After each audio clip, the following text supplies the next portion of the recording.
디모데전서 6장 17절에서 19절까지 칠판에 제가 써놨습니다. 그래서 우리가 주보도 없어서요, 그냥 예배를 드려서 제가 써놨으니까 보시고 같이, 자, 말씀 짧으니까요, 제 성경으로는 342페이지입니다. 신약성경 342페이지 디모데전서 6장 17절에서 19절까지 함께 합독해서 같이 읽겠습니다. 자, 시작. 내가 이 세대에서 무한 자들을 명하여 마음을 높이지 말고 정함이 없는 재물에 소망을 두지 말고 오직 우리에게 모든 것을 구히 주사 누리게 하시는 하나님께 두며 선을 행하고 선한 사업을 많이 하고 나누어 주기를 좋아하며 너그러운 자가 되게 하라. 이것이 장래에 자기를 위하여 좋은 터를 쌓아 참된 생명을 추구하는 것이니라. 아멘. 오늘은 우리가 의미 시리즈로 지난번에는 고난이 주는 의미의 제목으로 말씀을 나눴고요. 오늘은 성경적 부자의 의미. 과연 성경에서는 부자라고 하는 그 의미가 무엇일까 하는 것을 말씀을 나누려고 합니다. 어느 주일학교 교사가 성경에 나오는 부자와 나사로의 이야기를 해 주었다고 해요. 한 부자가 있어서 자색 옷과 고운 베옷을 입고 날마다 호화롭게 즐겼어요. 그런데 그 집 대문 앞에는 나사로라고 하는 거지 하나가 버려져 있었대요. 거지는 헌데투성이로 부자의 삶에서 떨어지는 부스러기를 먹고 배를 채우고 살았대요. 지나가는 개들까지도 거지의 헌데를 핥아 주었답니다. 그러다가 거지는 죽어서 천사들에게 받들려 아브람 품으로 들어갔고 부자도 죽어서 지옥에 떨어졌대요. 부자는 지옥에서 고통을 받았고 나사로는 위로를 받았대요. 이렇게 아이들한테 이야기를 해주고 선생님이 질문했대요. 어린이 여러분, 여러분은 부자가 되고 싶어요? 아니면 나사로가 되고 싶어요? 그렇게 물으니까 한 어린이가 손을 번쩍 들더니 이렇게 대답했대요. 선생님, 죽기 전에는요 부자가 되고 싶어요. 죽은 후에는요 거지 나사로가 되고 싶어요. 이렇게 대답했대요. 오늘을 살아가는 많은 그리스도인들이 이 어린아이의 대답처럼 이 세상에서는 부자처럼 호화롭게 살기를 원하고 죽어서는 천국에 가려고 하는 생각을 갖고 있지는 않는가를 우리가 이 이야기 속에서 생각해 볼 수가 있습니다. 이 우주 만물을 창조하신 하나님은 우리 인간을 포함해서 모든 세상을 지어놓으시고 그 모든 걸 다스리고 그 모든 것을 이끌어 가시는 주인이시고 소유주가 되시는 분이에요. 그래서 다윗은 역대상 29장 11절에 이렇게 노래합니다. 여호와의 위대하심과 권능과 영광과 승리와 위엄이 다 주께 속하여 싸우니 천지에 있는 것이 다 주의 것이로소이다. 모든 것이 다 주님의 것이다.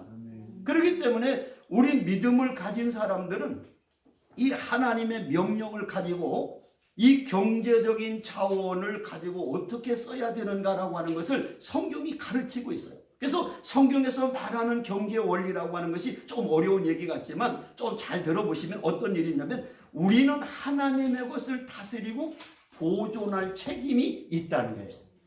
다시 말하면 하나님이 지은 이 지구를 잘 보존하고 지켜야 될 책임을 우리 믿음의 사람들에게 주셨다는 거예요. 하나님은 아담에게 말씀하지요. 생육하고 번성하여 땅에 충만하라. 땅을 정복하라. 바다의 물고기와 하늘의 새와 땅에 움직이는 모든 생물을 다스려라. 이렇게 말씀을 하셨어요. 다시 말하면 우리 모든 하나님의 지은 것들을 잘 다스리고 충만하고 잘 보존할 것을 명령하셨다는 거예요. 이스라엘 백성에게도 하나님은 모세를 통해서 이렇게 말씀하셨어요. 너희들이 매년 7년마다는 이제 딱 쉼을 갖는 안식년을 갖는데 땅도 7년마다 아무 농사를 하지 말고 쉬게 해라. 휴경이라고 하는 걸 명령했어요. 목사님이 미국에 붕해를 갔다가 비행기를 타고 다른 지역으로도 설교하러 가는데 갑자기 엄청난 옥수수 밭이 이렇게 보여요, 밑에. 근데 그 넓은 끝도 없는 옥수수 밭에 중간중간이 큰 넓은 땅이 아무것도 안 심어놨어요. 그래서 비행기에서 내려서 그곳 목사님에게 물어봤어요. 제가 비행기 타고 오다 보니까 큰 옥수수 밭들이 끝도 없이 많은데 왜 중간중간에 아무것도 안 심었습니까? 그러니까 그 비어있는 땅은 6년 동안 농사를 졌기 때문에 7년째는 농사를 못 짓도록 미국의 주법에 기록이 돼요. 그러니까는 6년간 농사지면 무조건 1년 동안은 휴교, 농사를 아무것도 짓지 않도록 놓아야 된대. 그게 미국의 법이래. 그러니까 미국 사람들은 하나님 말씀대로 지키고 살더라. 그렇게 해야만이 땅의 지력이 다시 회복돼서 그 다음 또 6년 동안 농사가 잘 된다는 거예요.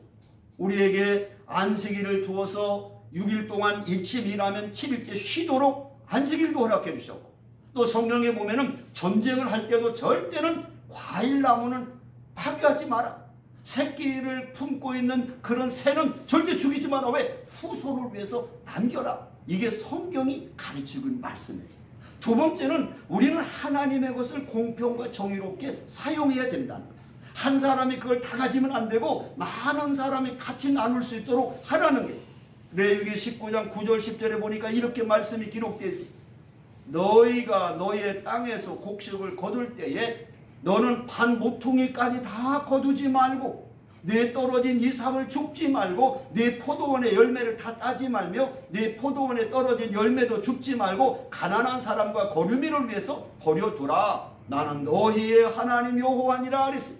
무슨 얘기냐면 너희가 농사를 졌을 때 이삭을 다 줍지 말고 가난한 사람, 어려운 사람, 지나가는 나그네 가져가도록 놔두라는. 포도 농사를 졌으면 다 따지 말고 좀 남겨놔서 어려운 사람들이 따가도록 하라는 게, 그게 하나님의 말씀이에요. 그리고 계속해서 말씀하기를 너의 모든 소산물의 10분의 1을 가난한 자와 고아와 가불에게 나누어 줘라. 가난한 자에게는 무이자로 빌려주고 매 7년마다 그 빚을 탕감해 줘라. 가난한 자의 마지막 생계 수단은 절대로 저당 잡지 말고 그 사람의 생존 수단을 네가 떼앗지 마라. 성경에 그렇게 가르치고 있어요. 또 하나 말씀하시는 것은 우리는 이 부와 소득을 다 한 사람이 집중해서는 안 된다는 거예요. 성경에도 보면은 이사야서 5장 8절 이렇게 말해요. 가옥에 가옥을 지으며 전토에 천토를 저하며 빈틈이 없도록 하고 이 땅 가운데서 홀로 거주하는 자들을 화 있을진저. 이게 무슨 얘기냐면 어려운 얘기가 아니에요. 한 사람이 권력이나 아니면 재벌이 돼서 모든 돈을 다 갖고 있는 건 옳지 않다는데, 그 많은 것을 나누라. 많은 사람이 공평하게 나눌 수 있도록 행해야 된다. 이게 성경에 가르치는 말씀이에요. 자, 오늘 말씀으로 이제 돌아옵니다. 자, 오늘 본문에 보면은 부한 자들에게 주시는 말씀이에요. 오늘 사도 바울은 재물에 대해서 탐심을 갖지 말라 하고 가르친 다음에 재물이 많은 부자들에게 뭐라고 말씀하냐면 재물을 어떻게 사용하는 것이 하나님의 뜻인가 하는 것을 가르쳐주고 있어요. 특별히 디모데라고 하는 사람이 사역하던 에베소라고 하는 지역은 상업이 굉장히 발달해서 부자들이 굉장히 많았어요. 그 부자들이 많은 에베소 교회에 사역하는 디모데에게 바울 선생님이 지금 오늘 본문 말씀으로 지금 가르쳐주는 내용이에요. 오늘 여기 말씀에 보면 크게 네 가지 부자들에게 가르쳐주지요. 첫 번째 17절에 보니까 교만하지 말라. 내가 가진 재산이 많다고 너 교만하지 마라. 또 두 번째는 보니까 재물에 소망을 두지 말고 하나님께 소망을 둬야 된다 말씀하시고 있고요. 또 세 번째는 선한 사업을 많이 해라. 내가 가진 재산을 가지고 그 부유한 물질을 가지고 좋은 일을 많이 해라 말씀하고 있고, 네 번째는 뭐냐? 나누어 주고 많은 사람에게 너그러운 사람이 되라. 이것이 부자들이 이 땅에서 해야 될 일이라고 말씀해 주시고 있어요. 잠언 3장 27절 28절에도 이렇게 말씀합니다. 내 손이 선을 베풀 힘이 있거든 마땅히 받을 자에게 베풀기를 아끼지 말며 내게 있거든 이웃에게 이르기를 갔다가 다시 오라 내일 주겠노라 이렇게 미루지 말라는 거예요.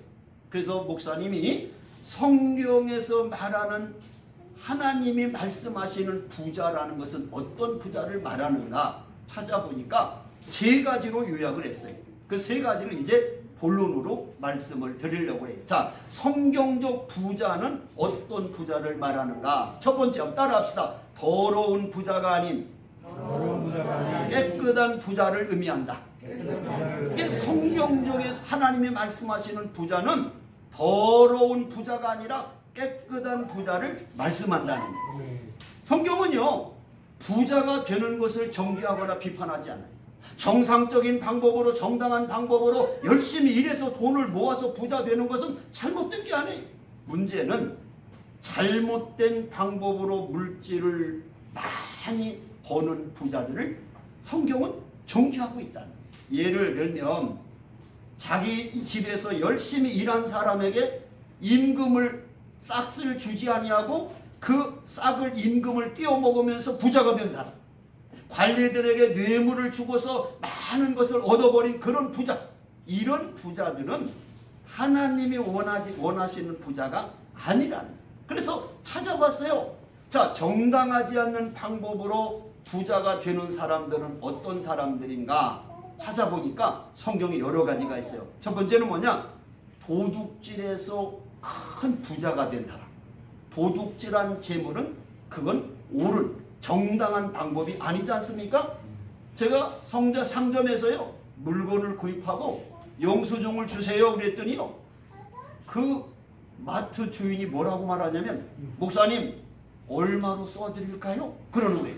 아니요, 지금 물건 산 만큼만 써주세요. 그랬더니요 뭐라고 말씀하냐면요, 많은 사람들이 물건을 10,000원짜리 샀으면 20,000원짜리로 영수증을 끊어달란다. 간이 세금 계산서를 달란대, 배지 영수증을 달란대.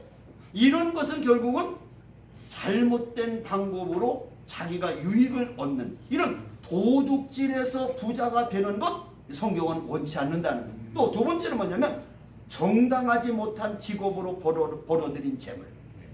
제가 어느 인터넷에 보니까요, 서울의 어느 교회 청년이 인터넷에 이런 질문을 올렸어요. 자기 교회에 술집에서 몸을 팔고 있는 여인이 있는데 이 사실이 알려지니까 교회에서 그 여자가 교회에 헌금한 걸 전부 다 그 여자에게 주면서 우리 교회 나오지 마라 그랬다는 거예요. 그러면서 그 여자에게 헌금한 것들을 다 되돌려 주는 것이 옳은 일입니까? 이렇게 인터넷에 질문합니다. 아마 제가 볼 때는 이 교회가 좀 지나쳤다는 생각이 들어요. 어떤 면에서는 그렇게 정당하지 못한 직업을 통해서 버는 돈이라도 헌금하는 그 여인에게 그 전부 가서 잘 복음을 전하고 직업을 바꿀 수 있도록 교회에서 도와줘야 되는데, 오히려 그분이 낸 헌금을 다 주고 교회를 못 나오게 한 것은 이건 잘못됐다고 생각이 돼요. 근데 성경에 보니까 신명기 23장 18절에 이렇게 기록되어 있어요.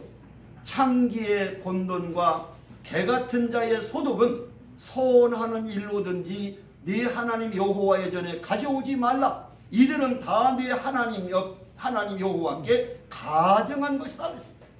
잘못된 직업, 좋지 않은 직업을 통해서 번 돈을 하나님께 드리는 것은 옳지 않다, 이렇게 성경이 말씀하고 있어요. 그래서 우리가 직업을 선택할 때도 정말 좋은 정당한 직업을 선택해야 된다 하는 생각을 갖고요. 세 번째는 뭐냐면 불로소득으로 벌어들인 재물. 불로소득으로 벌어들인 재물도 하나님이 기뻐하지 않는 재물이라는 거예요. 예를 들어서 마약을 해서, 도박을 해서, 투기를 해서 얻은 재물, 이렇게 부자 된 사람들, 그건 하나님이 원하지 않는 부자라는 거예요. 많은 사람이 투자와 투기를 혼돈한 사람이 있어요. 투자라고 하는 것은 이익을 얻을 목적으로 정당하게 자본을 넣는 거예요. 공장을 크게 지려고 설비를 투자한다든지, 증권을 투자한다든지, 주식을 투자한다든지, 이런 건 정당한 거예요. 그러나 투기라고 하는 것은 뭐냐? 조금 넣어놓고 왕창을 얻으려고 하는, 요행을 바라고 폭리를 얻으려는 행위. 요즘에 흔히 인터넷 도박, 부동산 투기, 이런 것들은 그냥 내가 뭐 조금 넣고 큰 돈을 얻으려고 하는 이런 것으로 부자가 되는 것을 하나님은 원치 않는다는 거예요.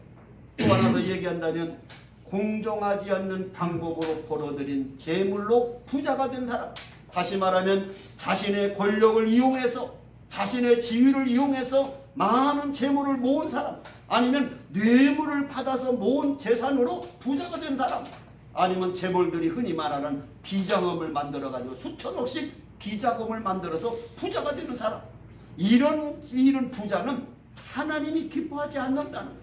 그런 잘못된 그런 부자가 아니라 정당한 방법으로 벌어서 부자가 되는 사람, 오늘 말한 도둑질한 재물, 정당하지 않는 직업으로 얻은 재물, 아니면 마약이나 도박이나 투기로 얻은 불로소득의 재물, 권력과 지위를 이용해서 얻은 뇌물이나 비자금과 같은 이런 공정하지 않는 방법으로 얻어서 부자가 되는 것은 하나님이 말씀하시는 것이 아니라, 그렇기 때문에 우리가 부자가 될지는 될지인데 깨끗한 부자가 돼야지, 더러운 부자가 되는 것은 하나님이 말씀하시는 부자가 아니라는 거예요.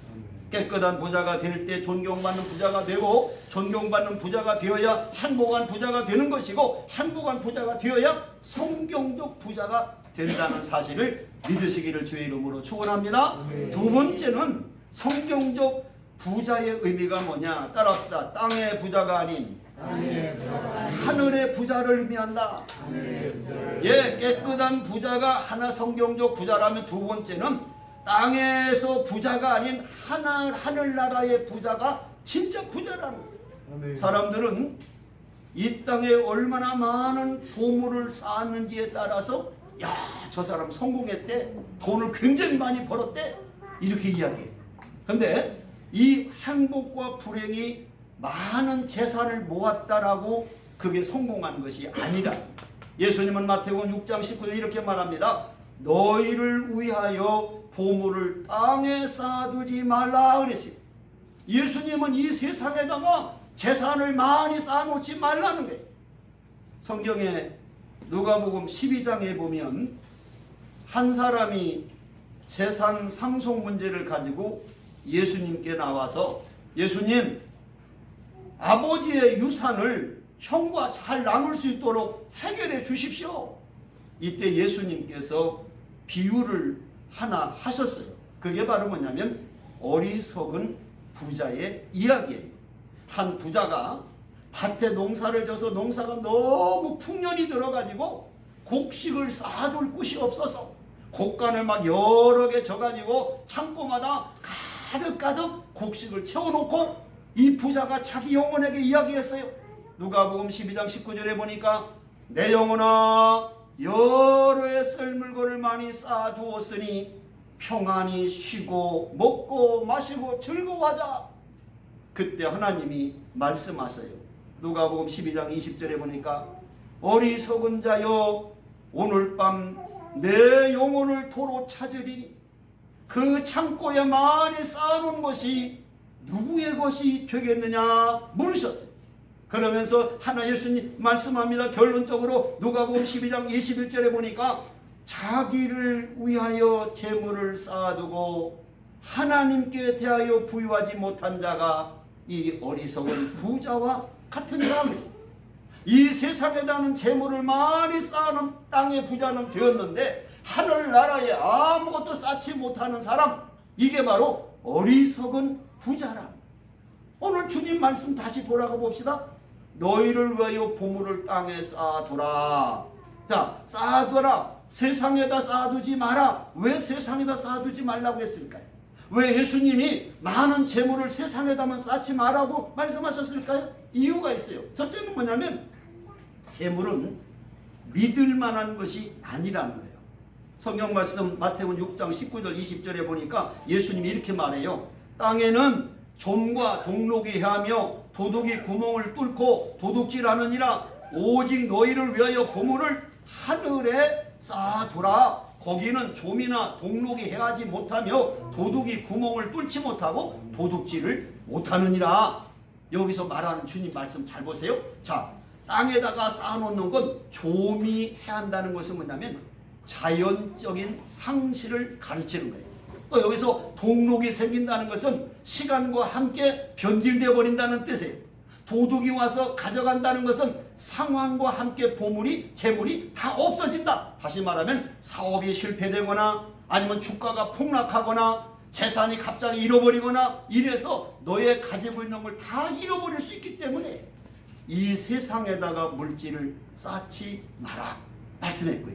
두 번째는요, 재물은요, 내가 분별할 수 있는 능력을 잃어버리게 한다. 분별력을 상실하게 한다는 거예요. 마태복음 6장 22절 23절에 보면 예수님이 이렇게 말합니다. 눈은 몸의 등불이니 그러므로 내 눈이 성하면 온몸이 밝을 것이요 눈이 나쁘면 온몸이 어두울 것이니 그러므로 내게 있는 빛이 어두우면 그 어둠이 얼마나 더하겠느냐. 여기서 눈을 나쁘게 한다는 말은 분별력을 없게 만든다, 그런 뜻이에요. 그러니까 좋은 것과 나쁜 것, 옳은 것과 잘못된 것, 가치 있는 것과 가치가 없는 것, 이런 걸 분별할 수 있는 능력이 없어지기 때문에 이 물질을 세상에 쌓는 것은 그걸 잘 못 보게 하기 때문에 그렇다는 거예요. 우리가 옛날 말에 그런 말이 있어요. 우리 말에 재물에 눈이 멀었다, 그런 말이 있어요. 저 사람 저 돈 때문에 눈이 멀었어. 배는 게 없어. 돈밖에 몰라. 뭐니 해도 뭐니밖에 몰라. 이 돈이 눈을 멀었다고 하는 건 바로 돈 때문에 저 사람은 판단 능력이 사라졌어, 그런 의미. 또 세 번째는 뭐냐면 재물이라고 하는 것은 믿음을 빼앗고 우상을 만들게 된다는 거예요. 원래 이 돈이라고 재물이라고 하는 말의 그 헬라어 성경은 무슨 뜻이냐면 재물 신이라는 뜻이에요. 맘몬이라는 뜻인데 그 맘몬이라는 뜻이 뭐냐면 물질신, 돈의 신이라는 거예요. 그 성경에 예수님이 말씀하잖아요. 마태복음 6장 20절 계속해서 한 사람이 두 주인을 섬기지 못할 것이니 혹 이를 미워하고 저를 사랑하거나 혹 이를 중히 여기고 저를 경히 여김이라. 너희가 하나님과 재물을 겸하여 섬기지 못하느니라. 하나님을 섬기든 돈을 섬기든 하나님을 섬겨야지. 돈을 사랑하는 사람은 하나님 사랑하지 않고 하나님 사랑하면 돈을 사랑하지 않는다는 거예요. 결국 하나님 신과 물질의 신, 두 신 중에 하나를 선택해야 된다는 거예요.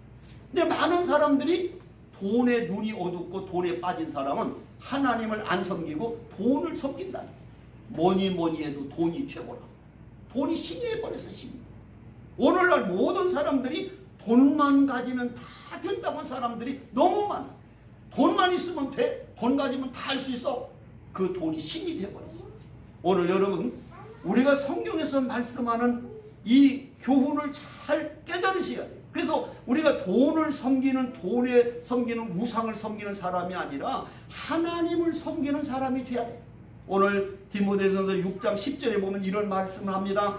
돈을 사랑함이 일만하게 뿌리가 되나니 돈을 탐내는 자들은 미혹을 받아 믿음에서 떠나 많은 근심으로 자기를 찔렀도다.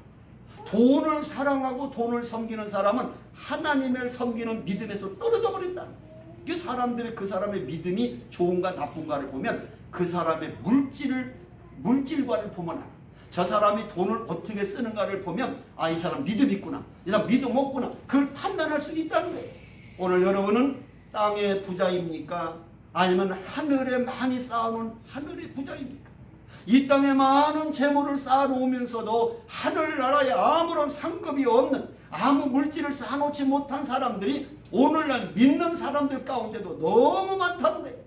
세상에 수천억을 가지고 있지만 하나님 나라에 전혀 쌓지 못한, 돈이라는 것은 믿을 것이 못 됩니다. 돈이라는 것은 분별력을 상실하게 합니다. 돈이라고 하는 것은 우상이 될 수 있다라고 주님이 말씀하십니다. 야고보서 5장 2절 3절도 똑같이 말했습니다. 야고보 기자는 이렇게 말합니다. 너의 재물은 썩었고 너의 옷은 좀 먹었으며 너의 금과 은은 녹이 슬었으니 너희가 말세에 재물을 쌓았도다. 주님이 오실 때가 임박하면 임박할수록 세상 사람들은 자꾸 돈을 세상에 쌓으려고 합니다. 금을 사놓고 달러를 사놓고 자기 집마다 금고를 만들어서 돈을 갖다 막 쌓아놓는, 마지막 때 주님이 이 땅에 재림하실 때가 되면 사람들은 자꾸 돈을 쌓는 일에, 세상에 쌓는 일에 집중한다. 그게 이 세상의 마지막 때의 징조라는 거예요. 오늘 여러분은 하늘나라에 재물을 쌓습니까? 땅에다가 재물을 쌓습니까? 성경은 어떻게 물질을 가리키냐면 물질을 귀학시하지 마라. 물질을 우상화하지 마라. 물질이 내 인생의 목적이 되지 마라. 저는 그래서 이 물질을 가르칠 때 어떻게 가르치냐면 비유를 쓰냐면 배와 물의 관계라고 생각해요. 여러분, 배가 떠가려면 뭐가 있어야 돼요? 물이 있어야 돼요. 물이 없이 배만 들어가지고 수백억 들여서 운동장에 놓으려면 그 배 만든 의미가 없잖아요. 그러니까 배를 만들어서 배가 가려면 반드시 물이 있어야 돼요. 그래서 그 물이 있어서 꼭 필요한데 배가 생각할 때 나는 물이 없으면 안 돼. 그래가지고 만약에 배가 바다 물속으로 침몰해버리면 배의 가치와 목적은 끝나버립니다. 배는 물속에 침몰하는 게 목적이 아니라 그 필요한 물에 딱 떠서 사람도 실어 나르고 물건도 실어 나르는 그 필요한 물에 떠서 사람과 물건을 실어 나르는 게 목적입니다. 배가 침몰해서 물속에 들어가는 게 목적이 아닌 거예요. 우리가 살아가는 인생이 다 사람에게 돈이 필요해. 그런데 돈이 필요하다고 해서 돈이 인생의 목적이 되서는 안 돼. 돈은 하나님의 나라와 하나님의 영광과 선한 일을 위해서 그저 물과 같이 필요한 것이지 내가 물속에 침몰하는 것이 목적이 아니듯 돈이 인생의 목적은 아니라는 거예요. 돈을 다스리고 지배하고 영원 구령을 위해서 하나님의 나라를 위해서 하나님이 기뻐하는 일을 위해서 그 돈을 사용할 수 있는 사람, 이게 지혜로운 사람이라는 거예요. 자, 마지막으로 세 번째로 뭐냐? 이 성경적 부자가 어떤 부자냐? 따라합시다. 소유의 부자가 아닌 존재의 부자를 의미한다. 이게 무슨 얘기? 조금 어려운 얘기 같지만 많은 것을 가진 소유한 사람의 부자가 하나님이 원하는 부자가 아니라 내가 어떤 사람이 되었는가라고 하는 존재의 부자가 진짜 하나님이 말하시는 부자라는 거예요. 여러분, 유명한 미국의 심리학자인 에릭 프롬이라고 하는 사람이 쓴 책 가운데 소유냐 존재냐라고 하는 유명한 책이 있어요. 우리 학생들 좀 어려울지 모르지만 이제 커서 한번 읽어보세요. 아주 좋은 책이에요. 거기 보면 이 에릭 프롬이라는 사람이 인간을 두 가지로 분류했어요. 하나는 뭐냐? 소유형 인간이 있고 존재형 인간이 있다는 거예요. 소유형 인간은 내 삶의 의미와 목적을 얼마나 많이 물질을 소유하느냐 여기에 두는 사람이고, 존재형 인간은 뭐냐? 내 삶의 의미와 목적을 내가 어떤 사람이 되는가라고 하는 것에 초점을 맞추고 사는 사람이라고. 여러분, 성경에 보면은요, 우리가 얼마나 많은 돈을 가져서 그 사람이 행복한 사람인가 이렇게 얘기하지 않아요. 그렇잖아요. 근데 성경에 보면은 내가 많은 것을 가졌어도 늘 가난하다고 생각하는 사람이 있고, 어떤 사람은 없으면서도 부자라고 생각하는 사람이 있어요. 예를 들어 보면 우리 흔히 생각할 때 성경에 보니까 심령이 가난한 자는 복이 있다고 하니까 가난한 사람은 그건 하나님이 원하시는 거고 부자 되는 건 하나님 원치 않는가? 이게 잘못된 생각. 많은 것을 가졌어도 내 가진 것의 주인은 하나님이시고 나는 하나님의 것을 잠시 동안 관리하는 사람이다. 이런 사람은 수천억을 가졌어도 내 건 없어. 왜? 다 내 가진 건 주님 거고 하나님 거고 나는 하나님 것을 잠시 동안 관리하는 청직이다. 그렇기 때문에 늘 가난한 마음을 갖고 사는 거예요. 예를 들어 보세요. 욥이라는 사람은요, 성경에 엄청난 부자였어요. 이 욥이 너무 부자면서 하나님을 잘 섬기니까 하나님께서 사탄에게 욥을 자랑했어요. 욥기서 1장 8절에 보니까 하나님이 사탄에게 이렇게 자랑하세요. 내가 내 종 욥을 주의하여 보았느냐? 그와 같이 순전하고 정직하여 하나님을 경외하며 악에서 떠난 이는 이 세상에 없느니라. 이렇게 하나님이 욥을 사탄에게 자랑했어요. 그러니까요, 사탄이 뭐라고 한 줄 아세요? 하나님, 욥에게 이렇게 많이 축복해 주시고 욥이 형통하게 하시고 욥이 잘되게 하시니까 욥이 하나님을 섬기지요. 많이 욥이 가진 것들을 다 없애보시면요, 욥이 하나님을 배신할 거예요. 아니다, 진짜입니다. 그럼 해보자. 그래서 욥의 생명은 건들지 말고 나머지 모든 재물에 대해서, 가정에 대해서, 자녀에 대해서 해봐라. 그랬더니 사탄이요, 욥의 재산, 그 많은 재산을 다 날아가게 했어. 아들, 딸 10명이 다 죽게 했어. 욥의 머리서 발바닥까지 다 병들게 했어.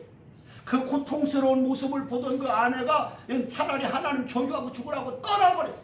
그러니까 재산 잃고 자녀 잃고 몸의 건강 잃고 아내도 잃어버린 절망적인 상황이 됐을 때 욥이 어떻게 했어요? 하나님을 원망하고 불평했어요?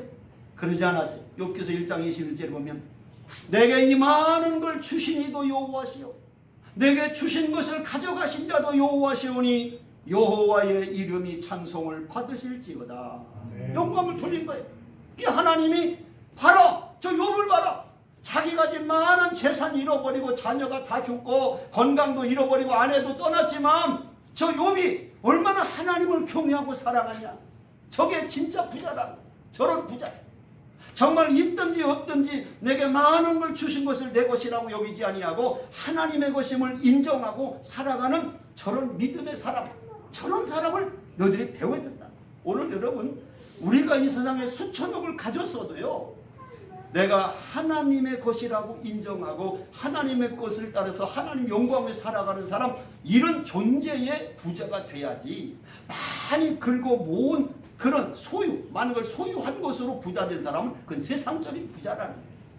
성경에도 보면 마태복음 19장에 예수님이 한 부자 청년이 찾아와서 영생에 대해서 물어요. 그러니까 예수님이 말씀합니다. 마태복음 19장 21절에 보면 내가 온전하고자 할진대 가서 내 소유를 팔아 가난한 자들에게 주고 그리하면 하늘에서 네 보화가 있으리라. 그리고 와서 나를 따르라. 영생을 얻으려면 내가 많은 소유한 것의 가치를 팔아서 내가 하나님에게 어떤 사람이 되는가라고 하는 존재의 가치를 가지라고 하는 말씀을 주시는 거예요. 또 여러분, 우리가 유명한 예수님의 말씀이 산상수훈이라고 해요. 마태복음 5장, 6장, 7장에 나오는 그 마태복음 5장에 8가지 복을 말씀하셔요. 예수님 뭐라고 말씀하냐?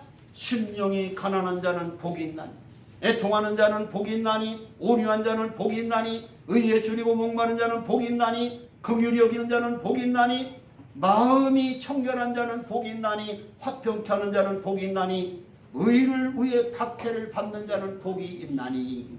여러분, 예수님이 언제 복 있는 사람 할 때 너 재산이 100억 있으면 부자, 복 있는 사람이다. 너 권력을 많이 가진 사람은 복 있는 사람이다. 이런 말 하지 않았어요.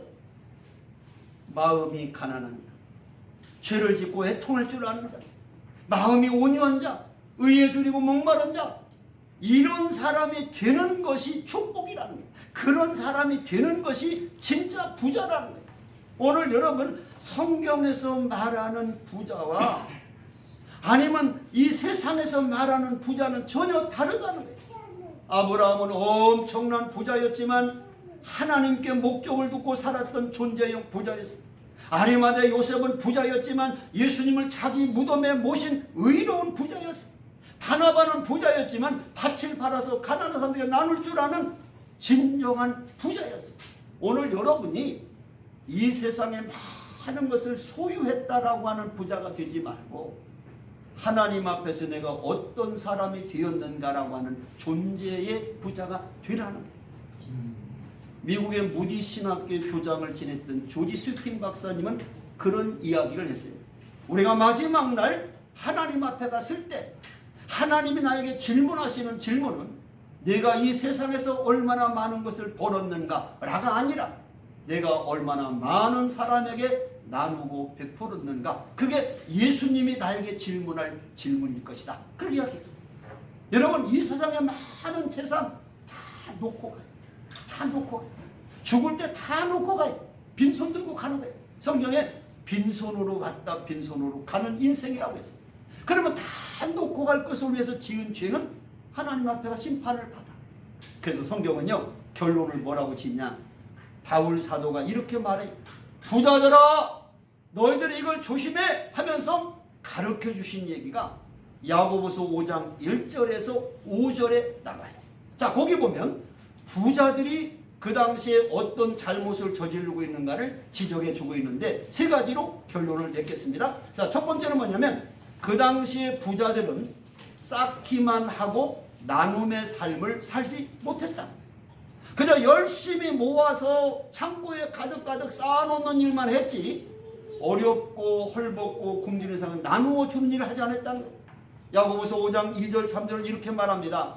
너의 재물은 썩었고 너의 옷은 좀 먹었고 너의 금과 은은 녹이 슬었으니 이 녹이 너에게 증거가 되며 불같이 너의 살을 먹으리라. 너희가 말세의 재물을 쌓았도다. 그저 열심히 모으기만 했지 나누어 줄 줄 모르는 것이 예수님 시대의 부자들의 잘못된 삶이었다. 두 번째는 그 당시의 부자들은 불의한 방법으로 재물을 모았다는 거예요. 야고보서 5장 4절에 보면 보라 너희 밭에 추수한 품꾼에게 주지 않은 싹시 소리 지르며 그 추수한 자의 우는 소리가 만군의 주의 귀에 들렸느니라. 다시 말하면 품삯을 주지 않고 돈을 모으고 법정에 고발이 하면 법관에게 뇌물을 주고 매수해버리고 자신들의 죄를 정당화해서 이런 잘못된 불의한 방법으로 재물을 모아서 부자가 되었다 지적하신 하나님. 그리고 세 번째는 뭐냐, 부자들은 쌓은 재물로 자신들의 쾌락만을 추구했다는 거예요.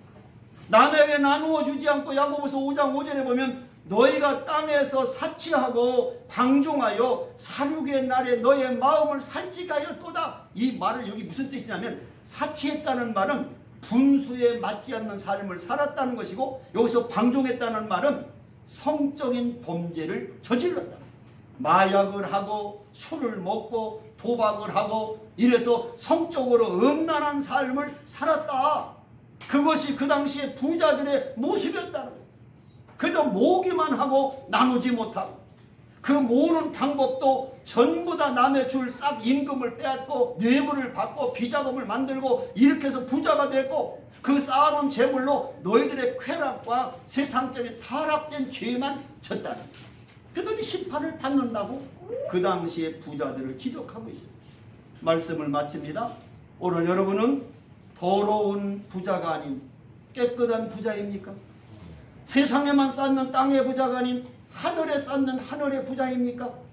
여러분이 많은 걸 소유한 부자가 아닌 내가 하나님 앞에 어떤 사람이라고 하는 존재의 부자입니까? 성경적 부자는 세상 사람들이 보는 부자와 다르잖아요. 열심히 일해서 돈을 버십시오. 저축하십시오. 예금하시고 부자가 되세요. 그리고 하나님의 나라와 하나님의 영광과 영혼 구원을 위해서 그 물질을 마음껏 쓸 때 그것이 하늘나라에 쌓는 거예요. 선교의 복음을 막 물질을 투자해서 영혼을 살리고 해외에 선교비를 보내고 이게 하늘나라 상급을 쌓는 거예요. 이게 하늘나라에 쌓는 부자. 이런 부자가 되기를 주님의 이름으로 축원합니다. 기도합시다. 하나님 감사합니다. 오늘 우리 사랑하는 귀한 하나님의 백성들이 공명성전에 모여서 하나님께 예배로 영광을 돌립니다. 성경적 부자의 의미가 무엇인지 세상 사람들이 말하는 부자와 성경에서 말하는 부자의 의미가 너무나 다르다는 것을 이 시간 깨닫게 하시니 감사합니다. 더러운 부자가 아닌 깨끗한 부자, 땅의 부자가 아닌 하늘의 부자, 소유의 부자가 아닌 존재의 부자가 성경적 부자임을 깨닫게 하셨사오니 우리가 이 땅에 살면서 정말 하나님이 기뻐하시는 부자가 되어서 하나님의 나라와 영원 구령과 하나님의 기뻐하시는 일을 위해서 기꺼이 하늘나라 창고에 쌓는 믿음의 부자들이 되게 하여 주옵소서. 오늘 주신 말씀이 우리 마음판에 잘 박힌 못처럼 새겨지게 하시고 그 말씀이 평생 동안 우리를 지배하도록 축복해 주옵소서. 예수님의 이름으로 기도하옵나이다.